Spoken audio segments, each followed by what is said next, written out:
La historia de cómo los animales han cambiado nuestra historia es sobre todo la historia de cómo los animales nos ayudaron a hacer historia.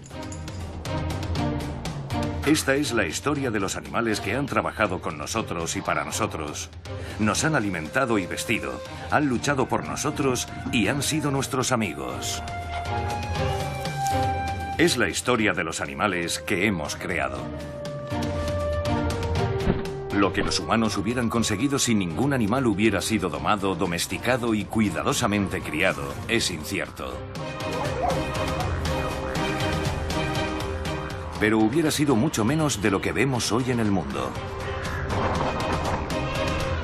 Esa es la razón por la que nuestra historia se titula Animales que cambiaron la historia.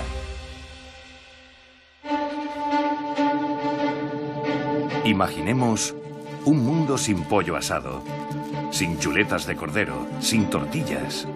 Un mundo sin hamburguesas, sin leche y sin queso. Un mundo sin ciudades. La vida del hombre sería hoy muy diferente si nuestros antepasados no hubieran dado un paso crucial. Un paso que no dio ninguna otra especie. Nosotros dejamos de correr detrás de nuestras proteínas animales y empezamos a criarlas. Cuando domesticamos a los animales salvajes, todo cambió. Pero pudo no haber sucedido. Alimento.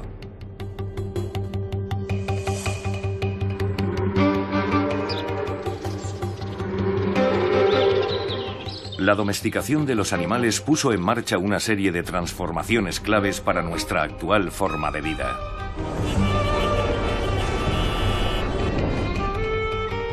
El descubrimiento de la agricultura hizo posible que los primeros seres humanos se establecieran en pequeños asentamientos. Con el tiempo, esas comunidades dispersas se convirtieron en pueblos. Algunas prosperaron gracias a los cereales, mientras que a otras les fue mejor con las ovejas. Y todo aquello condujo a la primera forma de comercio, el trueque. El trueque de mercancías llevó al intercambio de ideas y tradiciones. Y a medida que los pueblos crecían, los más exitosos se transformaron en ciudades que con el curso de los milenios se convertirían en el sello distintivo del mundo moderno en el que vivimos. La agricultura nos lleva al comercio. El comercio a la propiedad. Y la propiedad, entre otras cosas, a las guerras a gran escala. Tanto que vemos cómo la gloria y la tragedia de la vida humana empiezan con la domesticación de las plantas y de los animales.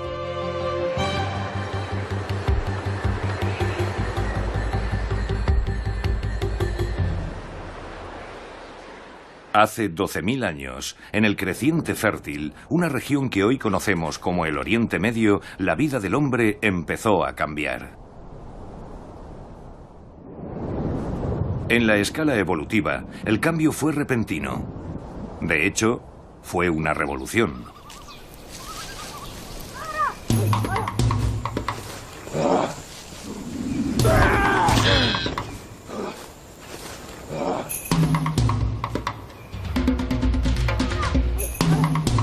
La vida de los cazadores-recolectores era difícil y precaria. Ni los festines ni las hambrunas propiciaban la creación de comunidades estables. Iban allá donde estuviera el alimento. No es difícil entender por qué algunos se preguntaron si existía una forma de vida mejor, menos peligrosa, más predecible.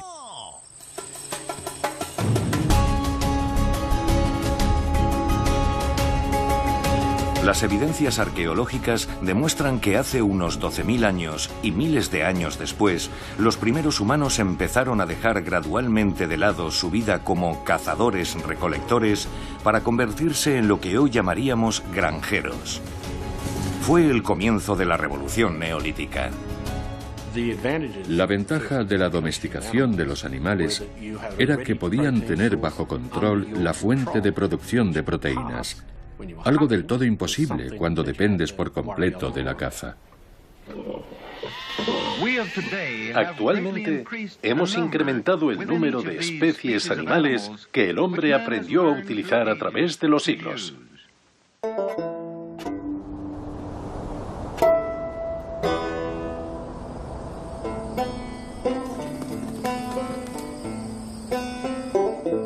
Hace 11.000 años se domesticaron los primeros animales para aprovechar su carne. Las cabras y ovejas.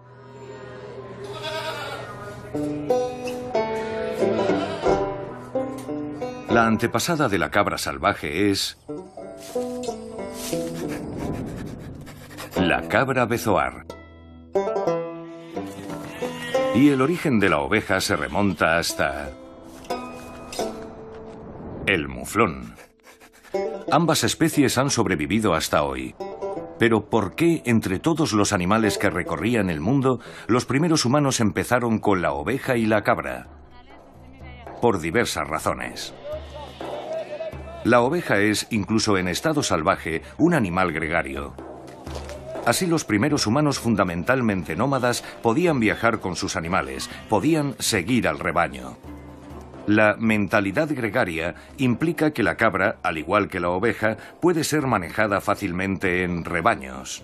Y además, tanto la oveja como la cabra viven en grupos jerárquicos, felices de seguir a un líder, aunque sea humano. En el creciente fértil, en todo el Medio Oriente, existe una teoría según la cual, inicialmente y debido a que vivían en las montañas y su capacidad de desplazarse era menor, ese era el lugar ideal para hacerlo, por ese entorno montañoso menos temible. Los humanos comprendieron que seguir a rebaños de herbívoros relativamente dóciles, como los de cabras y ovejas, suponía que podían comer con mucho menos esfuerzo. Fue entonces cuando algunas mentes brillantes se dieron cuenta de que con un sencillo vallado no necesitarían ir a ninguna parte.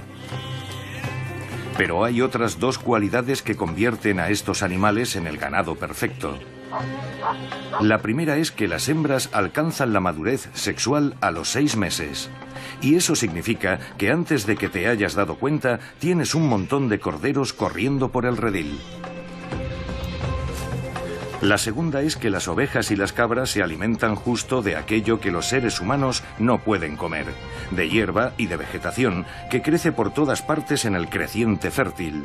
Los primeros pastores debieron pensar que habían tenido mucha suerte. Una de las primeras cosas que hicieron fue trinchar una pierna de cordero. Se consigue así una serie de filetes en forma de herradura tan limpios y hermosos como se desee. Si no hubiéramos domesticado a la oveja y a la cabra hace unos 12.000 años, seguiríamos llevando una vida tan difícil como la de los cazadores-recolectores de la Edad de Piedra.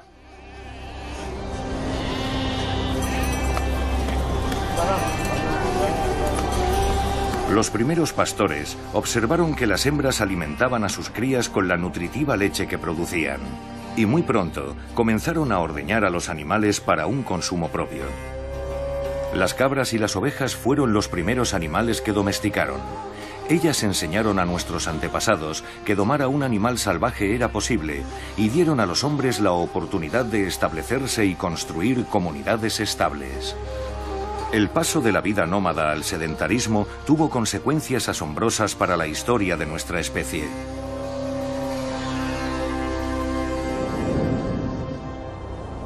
El auge de un estilo de vida más sedentario aceleró el ritmo de los avances tecnológicos mediante el desarrollo de nuevas herramientas y de la conservación de alimentos.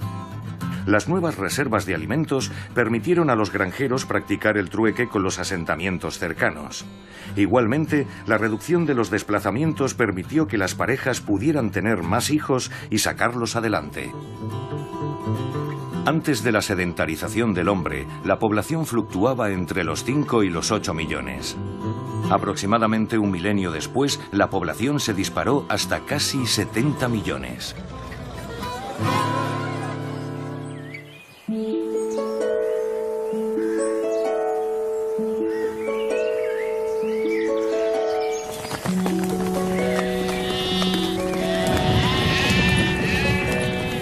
Las primeras experiencias con la cabra y la oveja tuvieron un impacto enorme sobre la vida del hombre en el creciente fértil. Pero otro animal, que sería domesticado poco tiempo después, se convertiría en la principal fuente de alimento para todo el continente: el cerdo.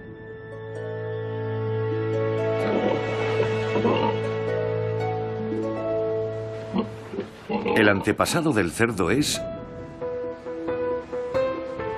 el jabalí salvaje. Se cree que el jabalí era un animal originario del sudeste asiático. Presente en todo el mundo prehistórico, el jabalí se cruzó muchas veces a lo largo de los siglos en el camino del hombre primitivo. Muchos lo cazaban por su carne y otros muchos murieron en el intento. Era un animal temible y enorme de hasta 130 kilos que podía correr a 40 kilómetros por hora. A diferencia de la cabra y la oveja, estaba bien armado.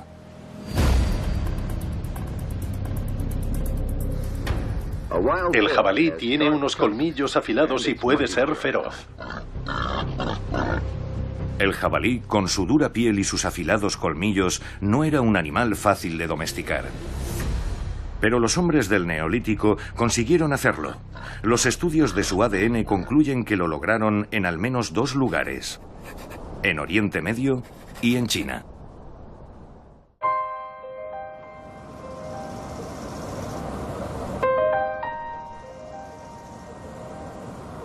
Pero ¿cómo pudo el hombre lograr domesticar a un animal tan fiero e imponente? Para empezar, si sus descendientes modernos no nos engañan, los jabalíes eran inteligentes. Más inteligentes que las cabras y sin duda mucho más que las ovejas. La oveja se ha convertido en el símbolo de la estúpida aquiescencia. Eso significa que podían adaptarse a situaciones nuevas. Eran capaces de aprender. En las nuevas comunidades sedentarias del Neolítico tardío, los cerdos aprendieron que existía una nueva fuente de alimentación: la basura. Después de todo, los cerdos no son precisamente quisquillosos con la comida, y al igual que el cerdo doméstico, los jabalíes son omnívoros. Los cerdos son animales sociales y de alguna manera su jerarquía y estructura se asemeja a la de los seres humanos. Mediante cruces entre los cerdos más domesticados y los jabalíes salvajes, los ganaderos seleccionaron a los individuos más idóneos, los más rollizos y amigables.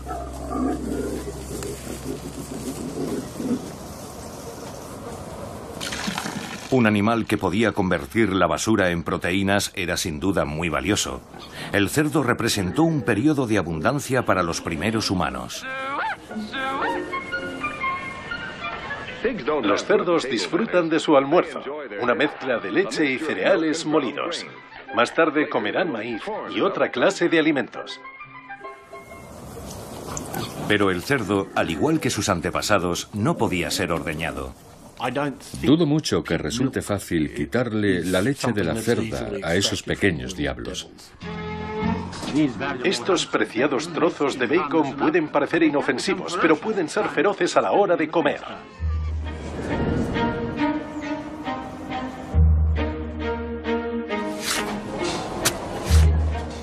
Pero no existe ningún otro tipo de ganado que produzca tanta carne comestible por kilo como el cerdo. Un macho adulto de 115 kilos proporciona 65 kilos de carne comestible, una cantidad suficiente para alimentar a 300 personas. Y en menos de 4 meses, una hembra puede engendrar hasta 11 lechones. Y eso es un montón de carne.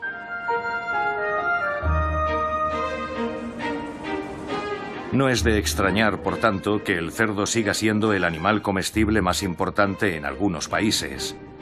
En China, por ejemplo.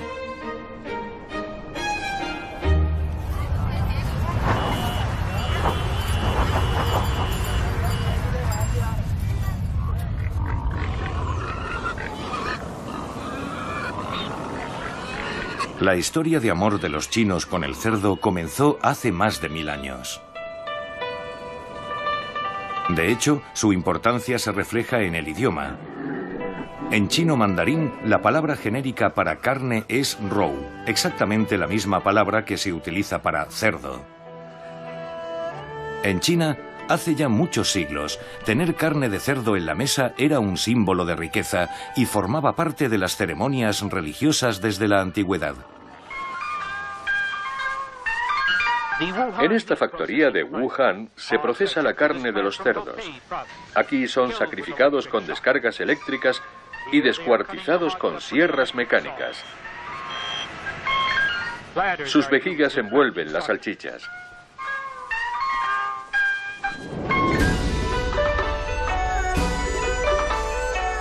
En la actualidad, el cerdo es más importante que nunca. En China viven 1.300 millones de personas y 460 millones de cerdos. La mitad de todos los cerdos del mundo viven aquí. Es una nación que consume toneladas de cerdo cada día. Por eso, el gobierno hace todo lo posible para que el suministro no se acabe nunca. China mantiene una reserva nacional de carne de cerdo para las épocas de crisis. Y como los cerdos británicos están considerados los de mayor calidad, cada año paga a Reino Unido 73 millones de dólares por el semen de sus cerdos.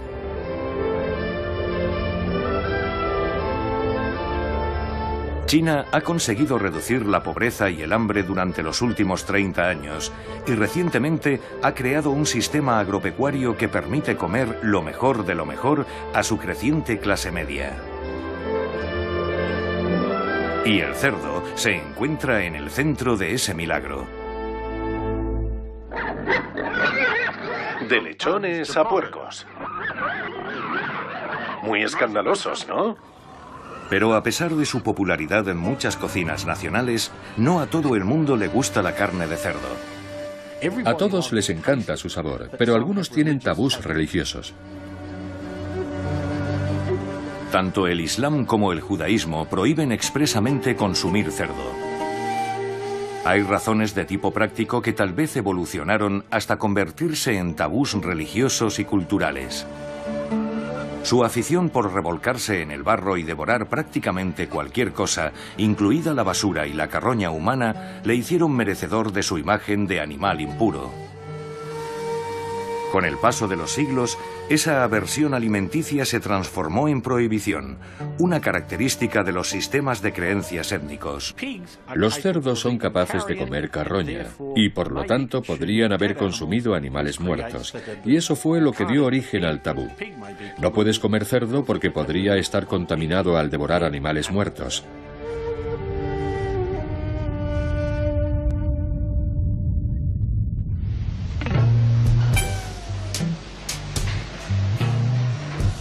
A pesar de la antipatía que despierta en algunas culturas, el cerdo sigue siendo un componente esencial en nuestra despensa.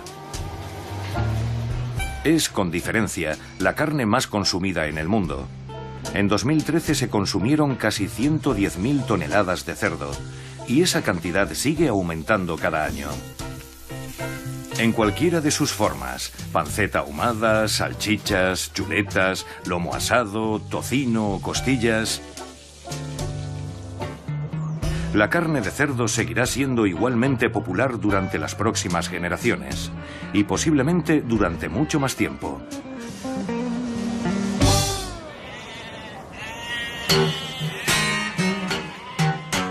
La oveja, la cabra y el cerdo han dejado su huella en la historia humana, proporcionando una fuente fiable de proteínas que puede mantenerse viva y fresca en los corrales hasta que se necesite.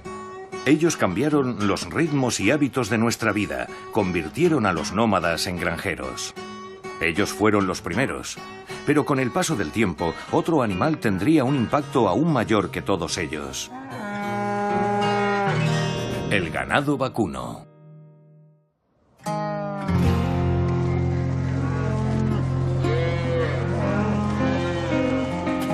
De todos los animales domesticados por su carne, el rey o la reina es sin duda la vaca, o para ser más precisos, el ganado vacuno. Los mejores filetes y asados salen de los novillos y las terneras, mientras que los machos adultos, cuya carne normalmente es más dura, son sacrificados para esto. En 2013 se produjeron 65 millones de toneladas de carne de vacuno en el mundo. Los estadounidenses consumen casi 50.000 millones de hamburguesas al año, unas 3 hamburguesas a la semana por persona solo en Estados Unidos. Si lo traducimos a una escala más fácil de comprender, McDonald's vende más de 75 hamburguesas por segundo. ¿Y qué alimento simboliza mejor la abundancia que una buena carne? Chuletón, solomillo, entrecot, chuleta, filet mignon.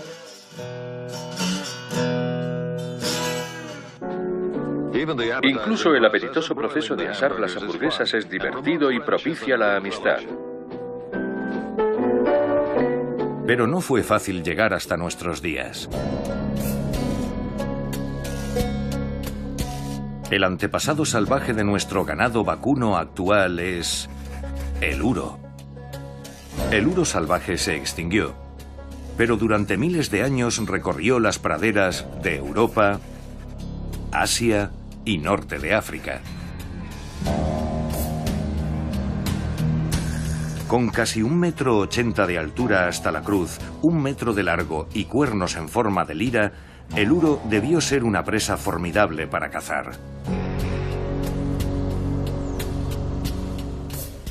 El uro era un animal demasiado peligroso para que los humanos intentaran domesticarlo. Era enorme, nervioso, inteligente y cazarlo era muy peligroso. Probablemente, los intentos para domesticarlo fueron una batalla perdida. Cuando el último uro murió a principios del siglo XVII, nuestra oportunidad de saber cómo eran en los tiempos del Neolítico desapareció con ellos. Pero algunos familiares sobrevivieron. El bisonte salvaje europeo se extinguió a comienzos del siglo XX.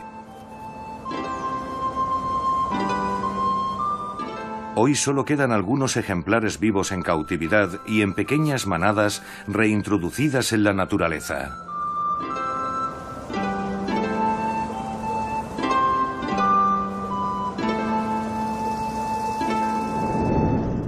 Sin embargo, un pariente salvaje, el bisonte americano o búfalo, sigue viviendo en las grandes llanuras de Norteamérica. Es uno de los animales más majestuosos, el búfalo salvaje americano, el bisonte. En el siglo XVIII, los europeos intentaron la cría de esos enormes animales, pero domesticarlos fue imposible. Lo intentaron los romanos, lo intentaron los eslavos de la Baja Edad Media, los rusos y los polacos durante 1000 años.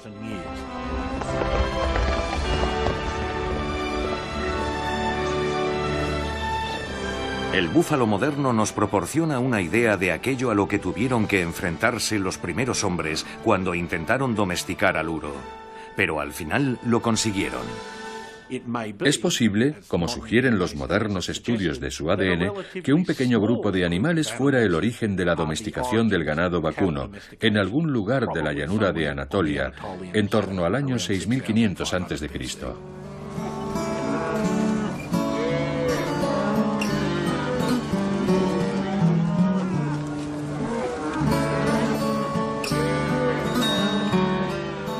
Habría empezado así y terminado así. Pero ¿por qué molestarse? El hombre ya tenía ovejas, cabras y cerdos para carne, por no hablar de todo tipo de vegetales, frutas y cereales. ¿Por qué complicarse la vida con los uros? Parece que la respuesta es que los humanos descubrieron en los uros algo mucho más valioso que la carne, algo renovable, algo que supondría un giro crucial en la historia de la humanidad: la leche. Este nuevo ternero no necesita ayuda, solo tiene 2 días, pero ya sabe dónde encontrar comida.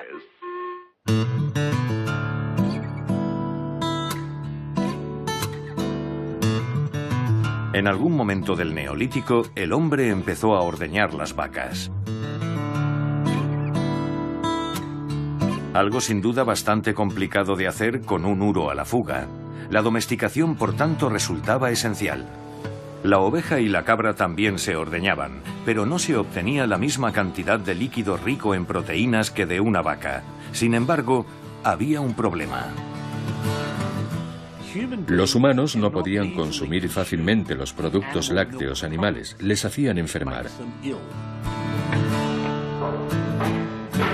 La leche contiene un azúcar llamado lactosa y es necesario tener una enzima en el aparato digestivo para digerirla. Se llama lactasa. Las vacas la tenían, los bebés humanos la tenían, pero los adultos no. Los adultos podían superar esa dificultad convirtiendo los productos lácteos en queso.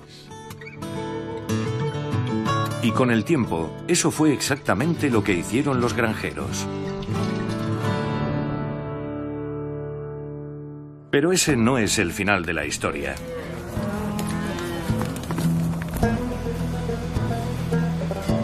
Porque en algún momento durante los siguientes 1000 años, la selección natural intervino para hacer un alimento renovable rico en proteínas y micronutrientes apto para nosotros. Una minoría de pueblos primitivos que sí producían lactasa y podían digerir la leche empezaron a tener una descendencia más fértil que aquellos que carecían de ella. Estaban más sanos. La vaca no solo cambió nuestra historia, también nos cambió a nosotros. En vez de que muriera 1 de cada 2 niños antes de cumplir 3 años, la mortalidad infantil disminuyó a 1 de cada 5.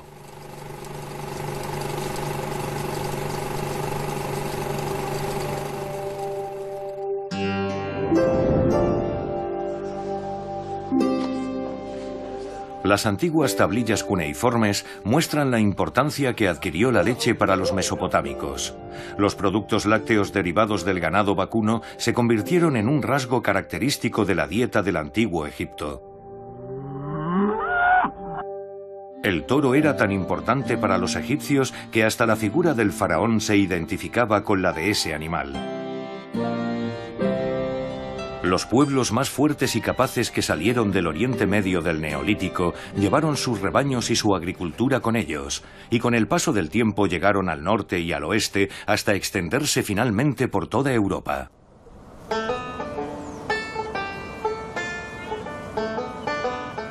Sin duda es una interesante ironía que lo que conocemos como civilización occidental dependa de la trascendental intervención del pastoreo. Sin leche jamás hubiera alzado el vuelo. Sin duda alguna es nuestro alimento más importante. Contiene fósforo y calcio, esenciales para que los huesos y los dientes crezcan sanos. Leche, fresca, pura y llena de energía. Siempre buena. 3 veces buena. Hace 150 años, los neerlandeses eran el pueblo más bajo de Europa. A mediados del siglo XIX, la altura media de sus soldados era 1,65 m.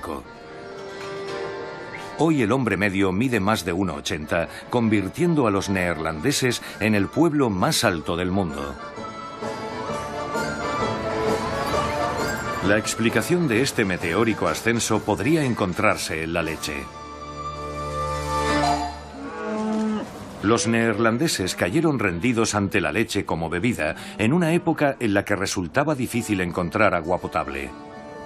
Actualmente los Países Bajos producen el doble de leche y queso que el Reino Unido y consumen de media un 25% más de productos lácteos que el Reino Unido, Alemania o Estados Unidos.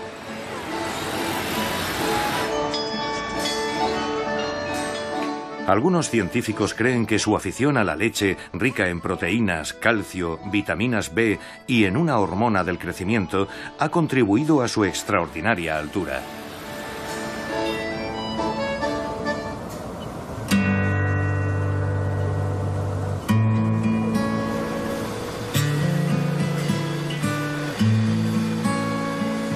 La leche de vaca, de las vacas criadas especialmente para producir leche, es el alimento que más se produce en el mundo, seguido del arroz y la carne de vacuno.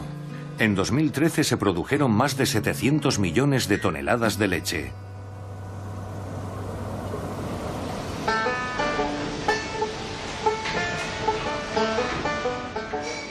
La actual industria del vacuno se basa en los mismos factores que convirtieron al ganado vacuno en parte de la historia de la humanidad durante miles de años.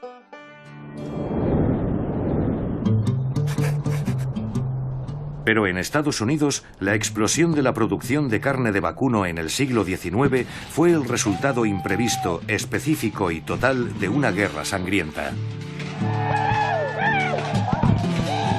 En 1861 estalló la Guerra de Secesión que comenzó con el ataque al fuerte Sumter en Charleston, Carolina del Sur.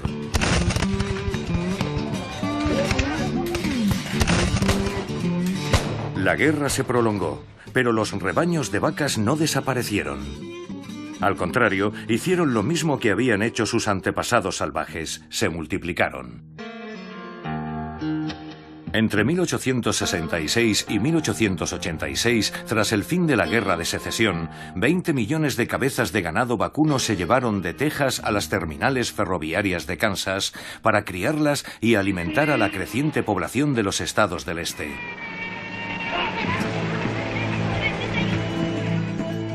Aquella fue una línea directa hacia el procesamiento industrial de la carne de vacuno que se desarrollaría en el siglo XX. La carne cae en una enorme trituradora, capaz de procesar hasta 1 millar de toneladas. El ganado vacuno es el filón de oro de los animales domésticos. Combina la carne, la leche, la tracción y la piel. Todo en un solo animal.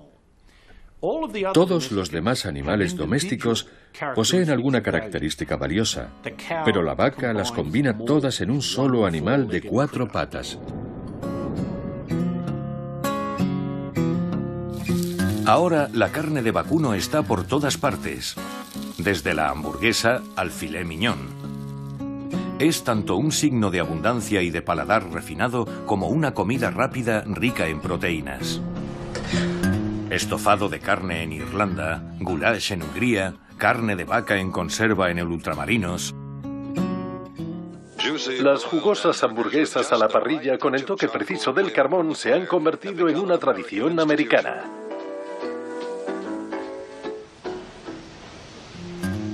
Y quizás en parte porque atraviesa todas las barreras socioeconómicas y geográficas, es muy probable que la carne de vacuno siga siendo un pilar de la dieta de las naciones desarrolladas, no importa cuántos vegetarianos y veganos podamos contar en los próximos años.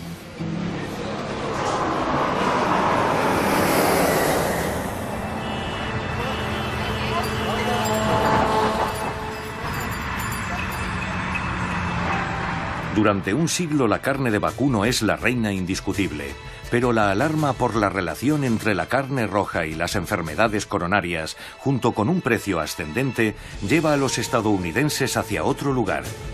Entran en escena los pollos.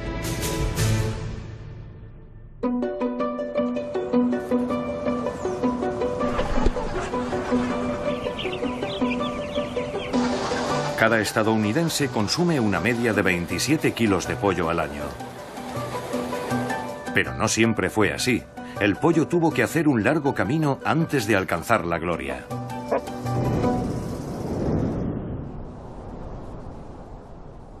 En torno al año 7000 a.C. tiene lugar la domesticación de uno de los últimos y más importantes animales domésticos, la del gallo banquiva, que se convirtió en el humilde pollo actual.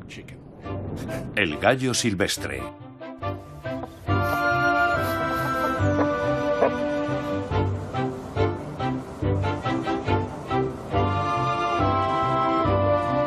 Estas aves eran muy fértiles, se multiplicaban, y los granjeros del Neolítico observaron algunas de sus peculiaridades. Las gallinas eran relativamente pequeñas, podían criarse en espacios cerrados y pequeños y se alimentaban de las sobras de la mesa. Y además ponían muchos huevos. En todos los condados de Estados Unidos se crían aves de corral, sobre todo para producir huevos. Algunas gallinas ponen hasta 300 al año.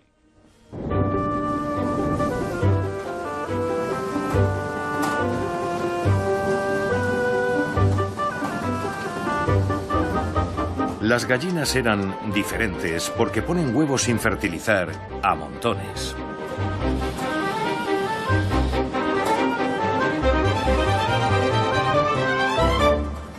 Muy pronto los granjeros empezaron a criar gallinas, algunas para carne y otras para que pusieran huevos durante todo el año. El resultado, 2 tipos de gallinas, pollos para carne y gallinas ponedoras. Estas gallinas blancas están especializadas en proporcionarnos un alimento fundamental, los huevos. Los huevos fueron una mina de oro nutricional para los primeros humanos. Contienen todos los aminoácidos esenciales, además de grasas, vitaminas A y D y otros importantes micronutrientes. La carne de pollo ha tenido una carrera muy accidentada, especialmente en Occidente. El pollo era un alimento de las clases bajas. Las élites romanas, o aquellos que escribían para las élites romanas, consideraban su carne poco apropiada como fuente de alimentación. La gallina se hizo más popular en la Edad Media y fue introducida en el Nuevo Mundo por el mismísimo Cristóbal Colón.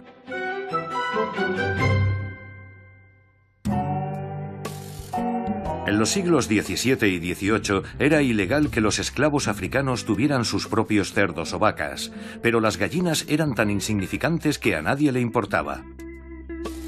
Por eso los cocineros negros las usaban para las recetas que habían traído de sus tierras.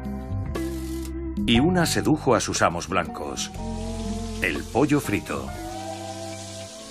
Incluso hoy, las amas de casa disfrutan del pollo. Es una cena deliciosa. Sí, señor. Yo también quiero pollo. Aún así, hasta bien entrado el siglo XX, el pollo era un componente menor de la dieta americana.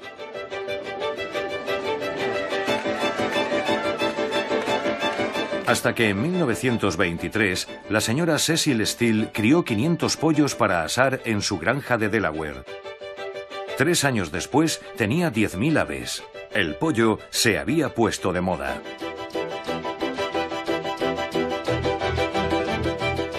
En 1928, el Partido Republicano prometía a sus votantes un pollo en cada cazuela si Herbert Hoover era elegido presidente. La industrialización de la producción de alimentos entró de lleno en el mundo moderno debido a las necesidades de la Segunda Guerra Mundial. La Segunda Guerra Mundial fue el impulso definitivo para la producción y el consumo de pollo debido a la escasez de carne de vaca y cerdo. Los británicos dijeron: nos gusta el pollo. Los americanos contestaron: ¿cuántos queréis? ¿Cuántos podéis producir? Se presionó a los granjeros para que aceleraran la producción para poder satisfacer la demanda de pollos de calidad, tanto para asar al horno como para freír en la sartén. Por todas partes aparecieron jardines de la Victoria y los pollos eran los animales preferidos por su carne y sus huevos. La producción de aves de corral en Estados Unidos es un gran negocio cuyos beneficios llegan al 84% de nuestras familias de granjeros. Desde los años 50, la popularidad del pollo no ha dejado de aumentar como una alternativa económica a otras carnes frescas. Quizás se deba a que, más que ninguna otra carne, sabe a pollo.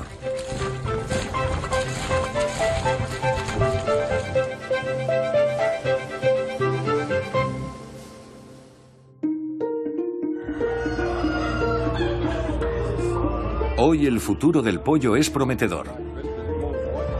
Mientras que el veganismo aumenta por razones éticas y dietéticas, muchas personas que intentan evitar las carnes más pesadas, la vaca o el cerdo, prefieren consumir pollo como una forma más saludable de proteína de alta calidad, que es casi imposible de conseguir con una dieta basada solo en las verduras.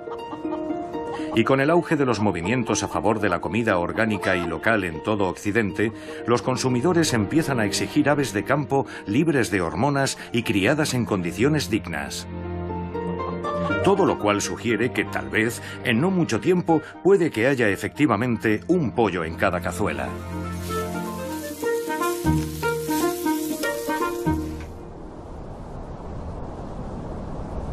Pero mientras para muchos el pollo se ha convertido en la carne más asequible en los últimos años, hace siglos otro animal dejó su huella.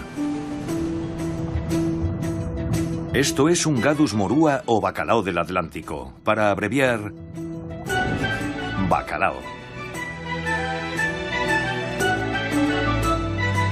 Si estás comiendo fish and chips, es probable que estés comiendo bacalao. Y esa es una de las razones por las que está casi al borde de la extinción. Miles de toneladas de pescado y galones de aceite. Su delicioso aroma se huele a millas de distancia. Miles de personas se han acercado al pueblo para probarlo siguiendo su olfato.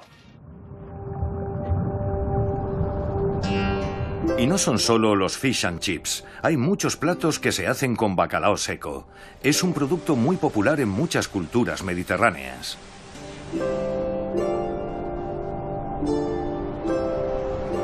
Su demanda nos ha llevado a su sobrepesca, hasta tal punto que ya prácticamente no existen las pesquerías del bacalao.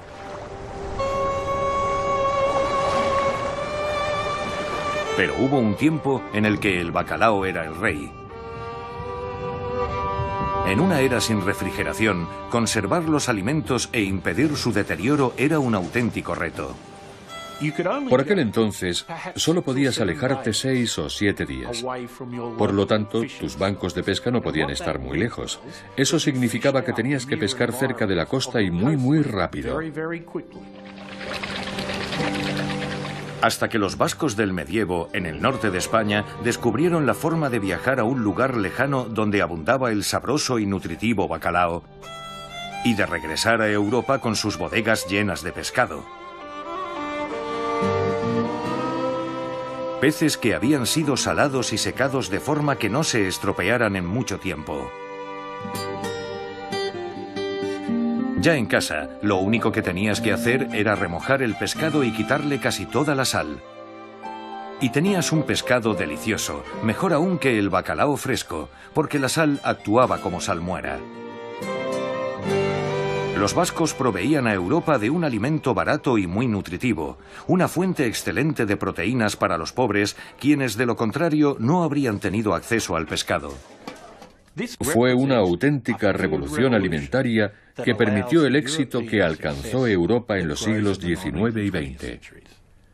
El pescado con patatas fritas es una comida muy equilibrada. Al cocinarlo resalta su sabor y las patatas fritas son 4 veces más nutritivas que las hervidas.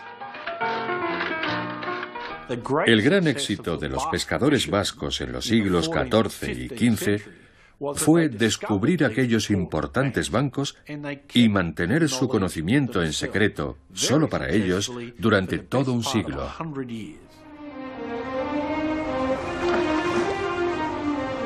Naturalmente, otros quisieron entrar en acción.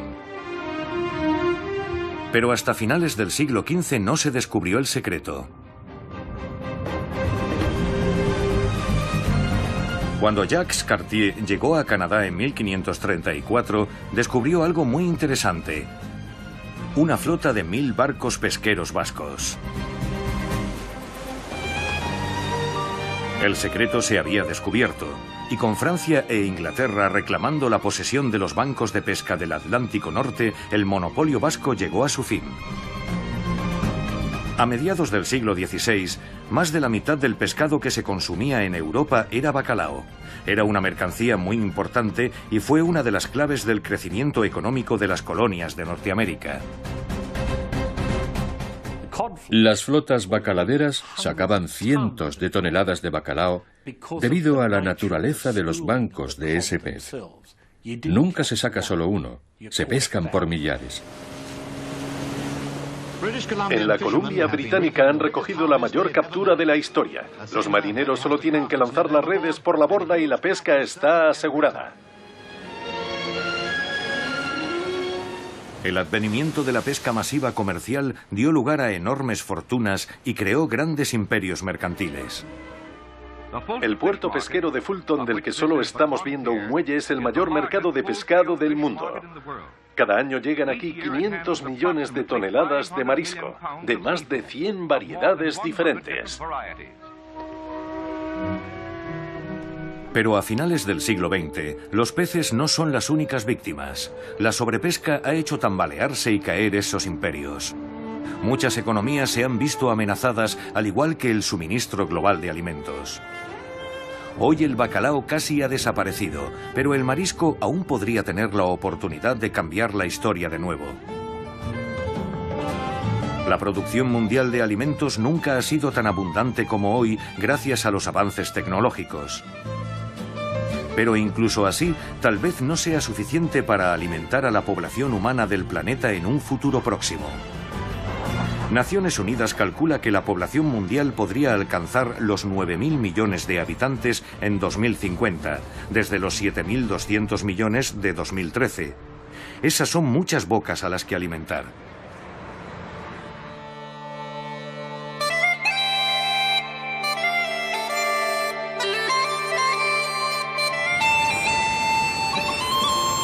Una solución podría llegar del mar bajo la forma de pescado de criadero. La acuicultura.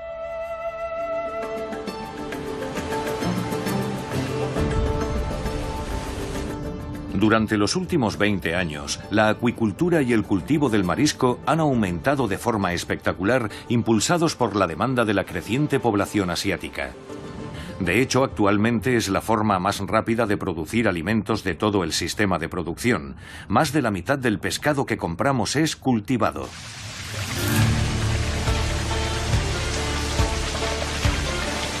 Hoy numerosas especies de peces, cangrejos, mejillones y camarones se cuentan entre las especies más producidas.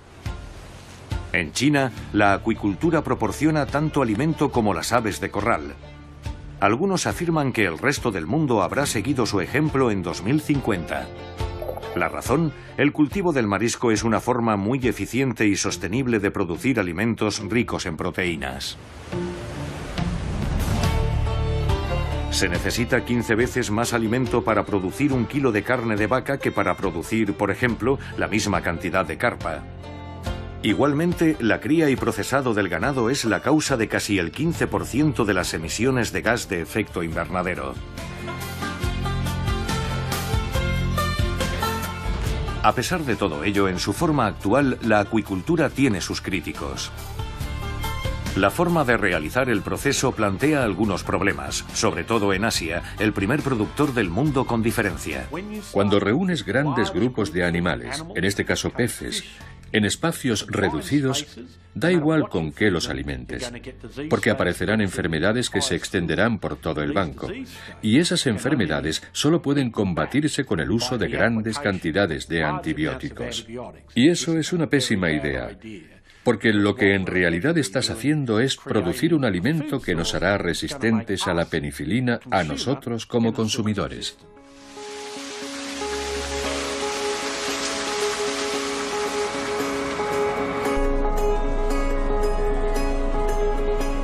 Pero a medida que avanza la tecnología y que se aplican estrictos controles de calidad, el marisco tiene suficiente potencial para suministrar una fuente sana de proteínas y de otros nutrientes a una población que crece rápidamente.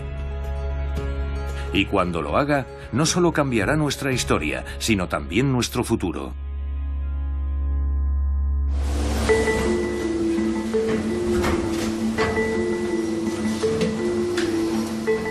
La domesticación de animales para obtener alimento ha hecho de nuestro mundo lo que es hoy.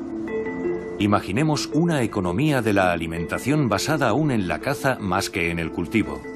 ¿Habríamos sido capaces de expandirnos como lo hemos hecho o de crecer más allá de nuestras primitivas aldeas para construir pueblos y gigantescas ciudades? ¿Nuestro aspecto físico y nuestra salud serían los mismos que son hoy? La expansión económica mundial fue impulsada por el ganado, e incluso nuestros caracteres étnicos y nacionales parecen estar definidos por los alimentos que consumimos. Alimentos que comemos porque convertimos a los animales salvajes en ganado y preparamos la mesa para el mundo moderno.